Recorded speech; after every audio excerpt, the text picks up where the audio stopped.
Good morning, everybody. Happy Hump Day to you. It's February 12th, 2025, and these are all the stories we have for you on your rush hour ride to work. Coming up, we've got Taylor Swift, a PR story, maybe planted, maybe not, but she tips well.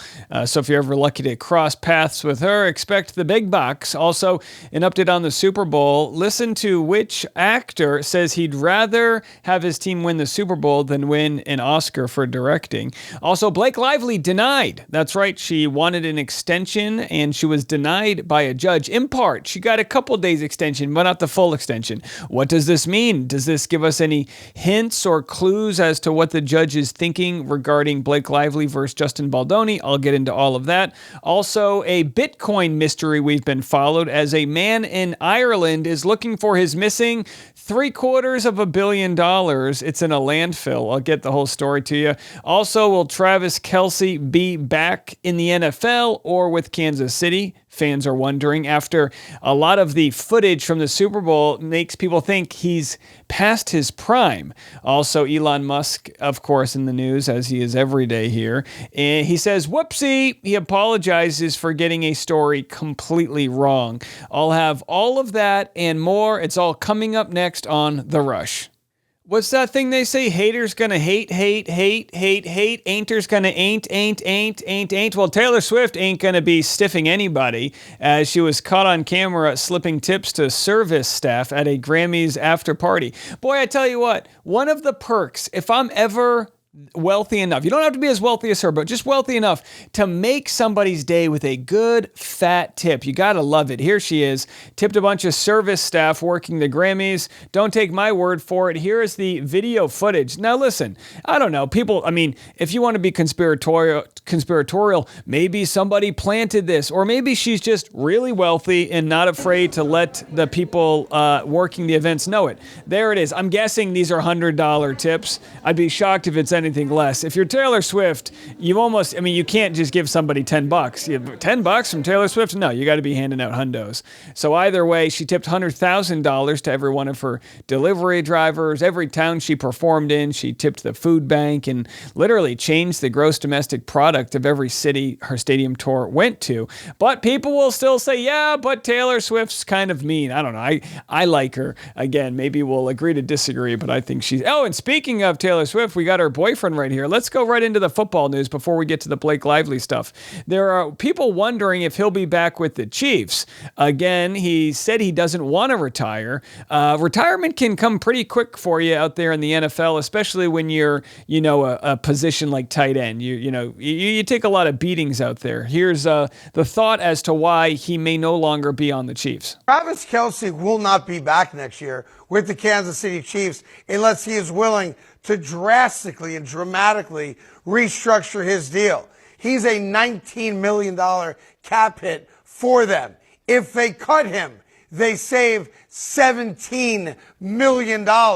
And based on the Travis Kelce we all just saw in the Super Bowl, and for the majority of this year, more the regular season, than the playoff game against the Texans, which was the standout game, like, wow, he's back. Big spot, great playing.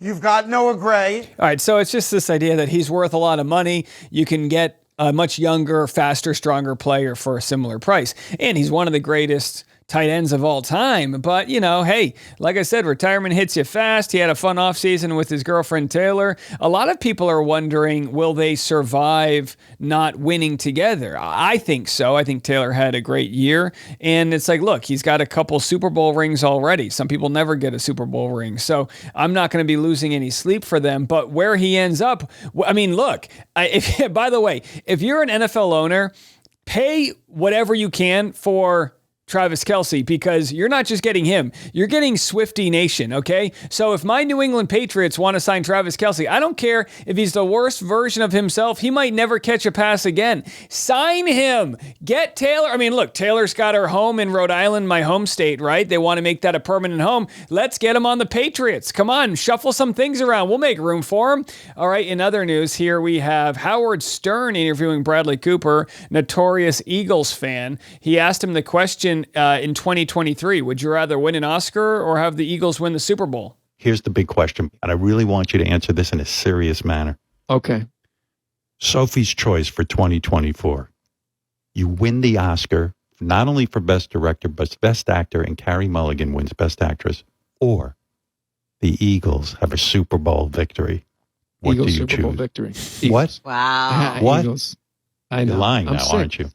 I don't You're lying. think so, bro. No. The I'm Eagles. not lying. You know you live in New York now, right? Well, there he is. He got what he wanted. He got a Super Bowl, so good for Bradley Cooper. I mean, look, that's why they call them fans, fanatics, right? It doesn't have to make sense. All right, we got the intro stuff out of the way. A lot of you guys are here for the Justin Baldoni, Blake Lively news. By the way, on today's YouTube channel, buckle up. I got a lot of content to get to. I've got this TikTok video everyone wants me to watch. I'm going to be doing a live update on my reaction. I haven't watched it yet, but it's a TikTok video that is a conspiracy as to why Taylor Swift is connected to Ryan Reynolds and how they're connected to the Chiefs, and it's a whole big thing. So get on your tinfoil hats. I'm going to watch it live. I haven't watched it, so you get my live reaction if I think it's BS or if I think it has any weight. My initial thought is BS because I'm generally pretty skeptical of conspiracy theories, but hey, they're right every once in a while.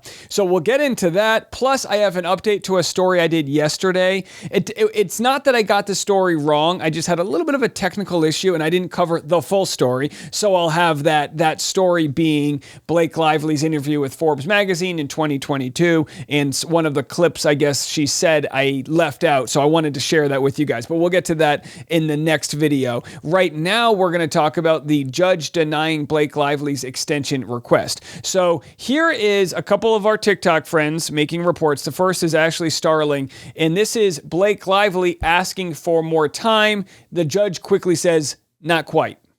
Blake Lively has asked for more time to amend her legal complaint because nothing. It means absolutely nothing. It means that they need to probably proofread a 200-page complaint, and it takes forever because they don't want to screw up, because they know the public is reading each and every single letter and every single word, and they want to make sure they don't have any grammatical errors, and that takes a lot of time. So don't read anything into it. It means the lawyers are busy. Well, I want to read into it, though. Well, they said lawyers are busy, but also they said they wanted to possibly add new people to the amended complaint, which they say will be Jed Wallace. That's the crisis PR person out of Texas who's also suing her for defamation. I'm assuming that lawsuit will get absorbed into this great big Pangea lawsuit, the super lawsuit, the Avengers, Affinity Stone of lawsuits. Will it all get settled or will it all go to court? I told you if you get me to 100,000 subscribers, I will be there reporting. So by golly, clear your schedule for March of 2026. Does anyone have an extra studio space in downtown New York? Because I'm coming there. I'm going to strap Starlink to my back and I'm going to stream in 4K right from the courthouse. You bet your bottom dollar. And no, to be quite honest, my plan is to hire an actual videographer who can follow me so we can actually get that content and live stream it that way. I really want to do you guys justice. So stick around for that. Subscribe if you haven't already. But here is the update to that complaint. Steph with Deets on Instagram shares the update. Seems like the judge is catching on. Remember how I told you that Blake and Ryan were asking for an extension in order to submit their amended lawsuit? Well, seems like the judge is going to give them the weekend. Originally, the date for them to submit the amended lawsuit was February 14th. They submitted a letter to the judge to extend it till March 5th. But that date was denied. Instead of giving them till March 5th, they are only given until February 17th, so they're only given the weekend as an extension. And when Justin's team responded to the original request for the extension, did mention that Lively's team had refused a similar request that they had made due to the wildfires in LA. And Baldoni's team did not even refuse this extension that Blake was asking for. But it doesn't even matter because the judge didn't care. So maybe the judge is like us. Maybe the judge is just sitting at the edge of his seat with his popcorn and his tea, ready to know more. He's like, "Oh, you want to wait till March 15th? I'm kind of curious to see how this thing goes." So the judge wants to speed this thing up again. Maybe seeing like, look, you ask for 4 weeks, we'll give you 1. How about that? Or a couple days. Now we spoke with Rachel Juarez, our friend over there from Hot Bench, or Too Hot to Handle, our Too Hot to Handle friend from Hot Bench, Rachel Juarez, whom you guys love. So we'll have her back. Our interview did really well.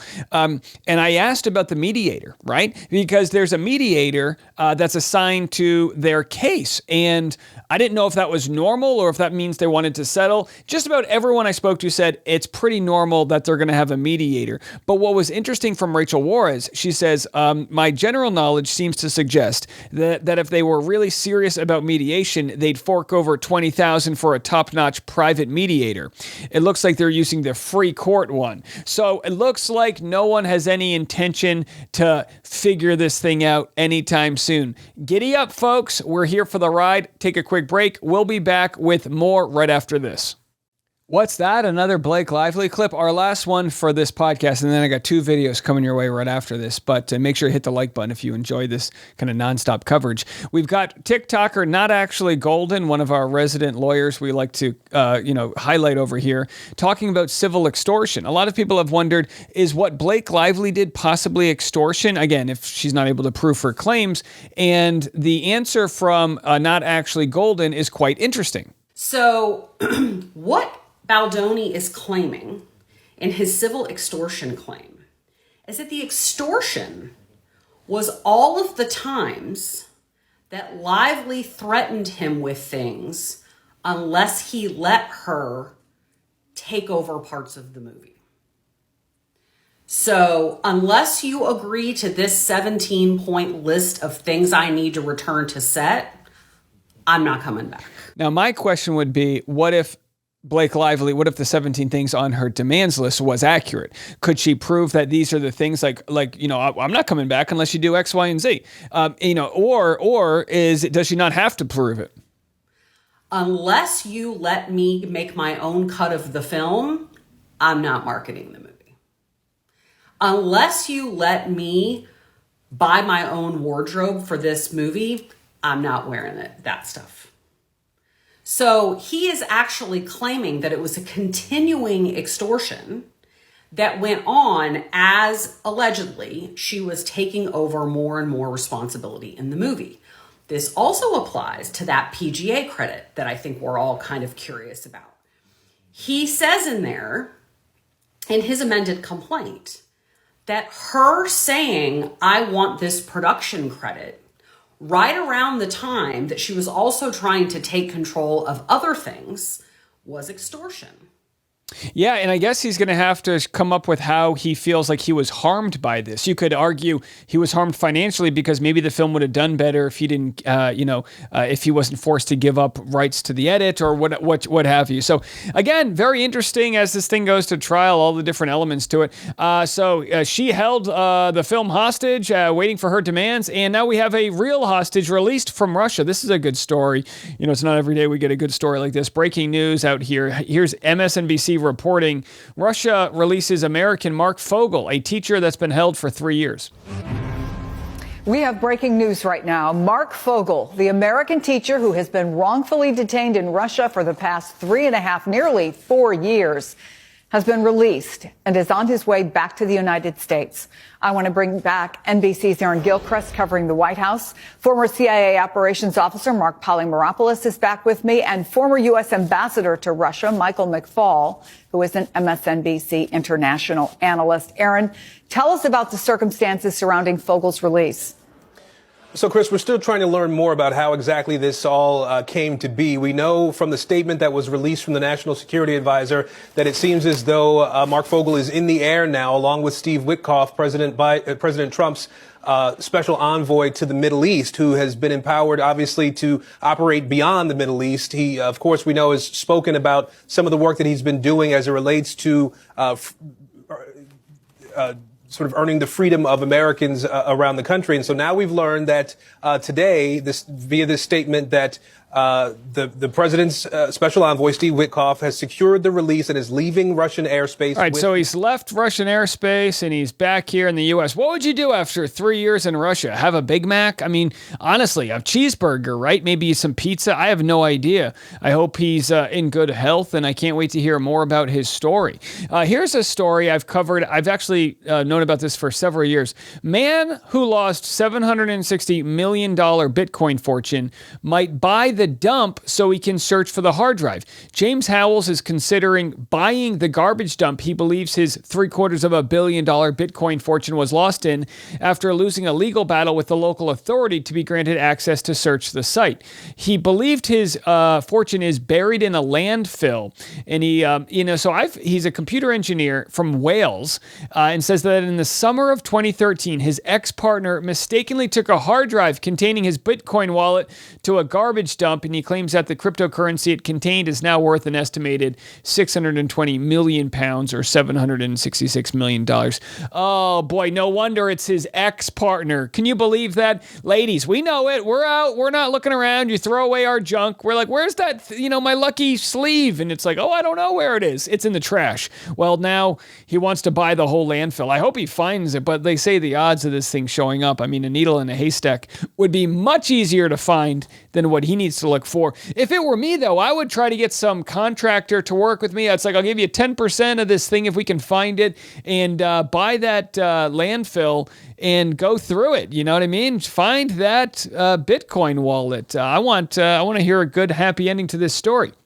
All right, well, apparently I'm not the only one who's rolling his eyes or her eyes at the Megyn Kelly culture war nonsense. Now, people say, oh, Dave, I love Megyn Kelly. Fine. I'm just on a path, a brigade, if you will, to stop all of the senseless culture war arguments we have. I want to bring our country back together. People like Megyn Kelly, they want to make everything an issue, a DEI, a trans, a this, or that, a Sleepy Joe. It's always the same divisive stuff. Well, apparently Megyn Kelly was warning Netflix not to wokeify Little House on the Prairie reboot. And here's Melissa Gilbert, I guess star of Little House on the Prairie, with her response. Involved with the project. No. What made you decide to respond to that comment? I really wasn't going to have any comment. I support the project. It's just like, different versions of Little Women. It's another people's interpretation of a classic story.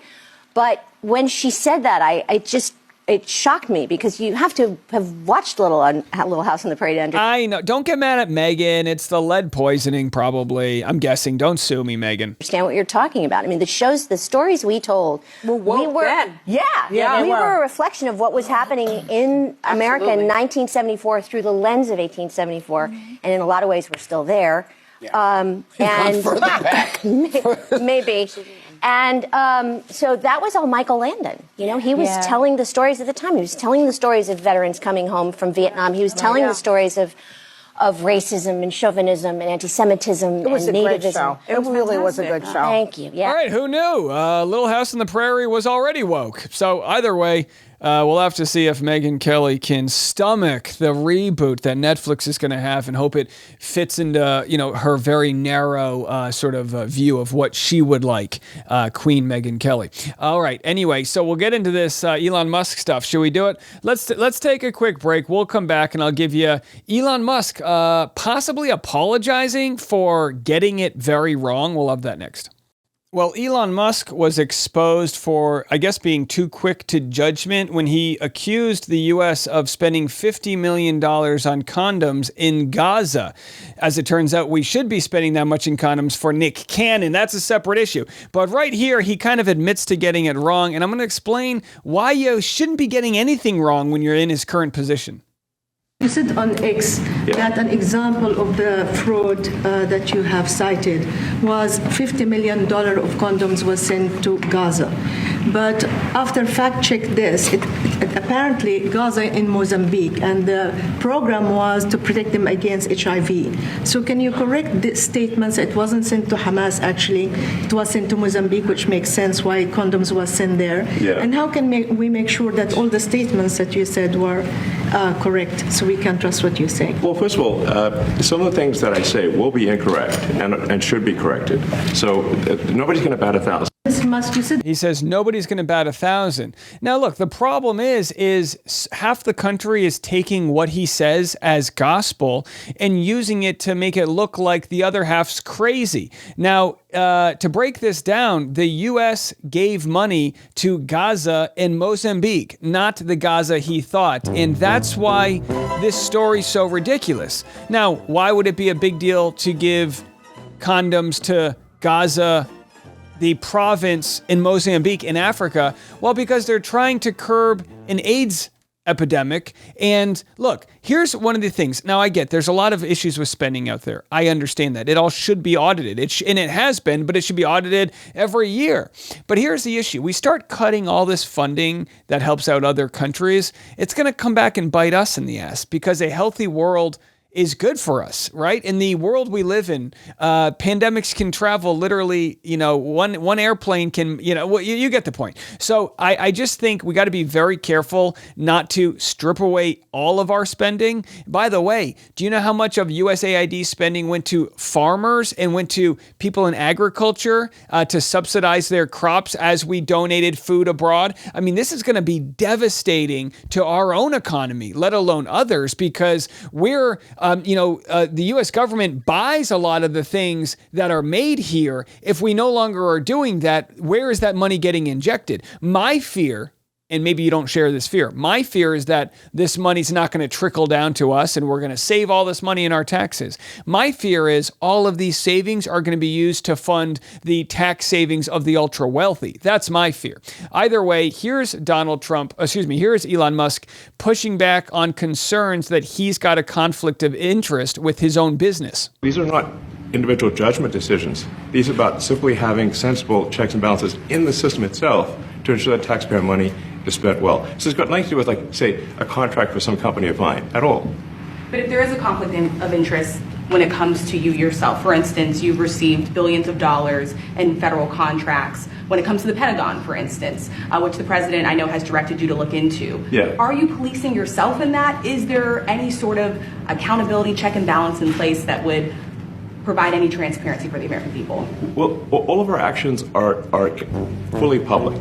And by the way, there is no ethical or proper way that one could police themselves, right? He receives billions from the U.S. government, and we're leaving him in charge of finding government inefficiencies? I don't buy it. Like, look, if we're going to do this whole Doge thing, there really needs to be a tribunal of trusted people that go through everything with a fine-tooth comb. And instead, what's happening is we're just wrecking all of these systems so that we can show how much money was saved. But what is the collateral damage? That's the big question. And I don't have the answers. One person I really like, though, is Scott Galloway. Here's a clip from him. He's a New York University professor.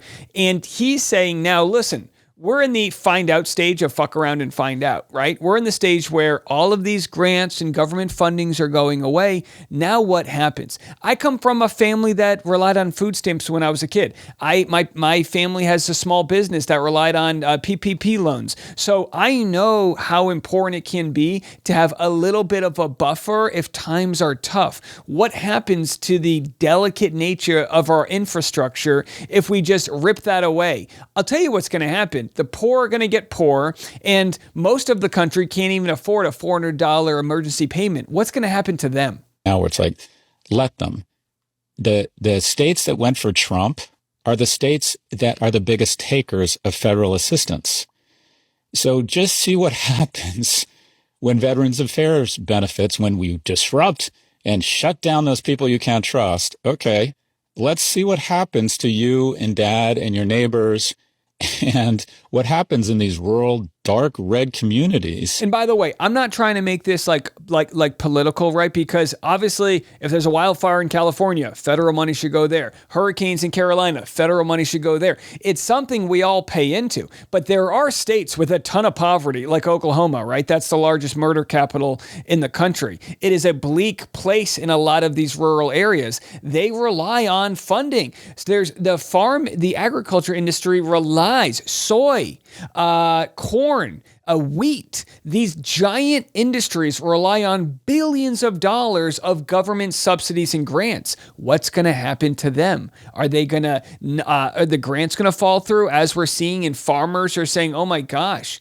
I took all this money out to fix these things and make these upgrades, and now they're pulling the string. So these issues are going to happen. And I'm not lacking any empathy to any other Americans that might deal with the struggles that are to come. When there is no head start, see what happens when you shut down DEI and there is no job opportunity for veterans. Like, I'm at the point where it's like, you know what? you broke it, you own it. You're going to get to find out just how quote unquote incompetent government is. You're going to find out that government is a lot more competent than you had originally thought. And that could be true. And again, we'll see. I hope I'm wrong.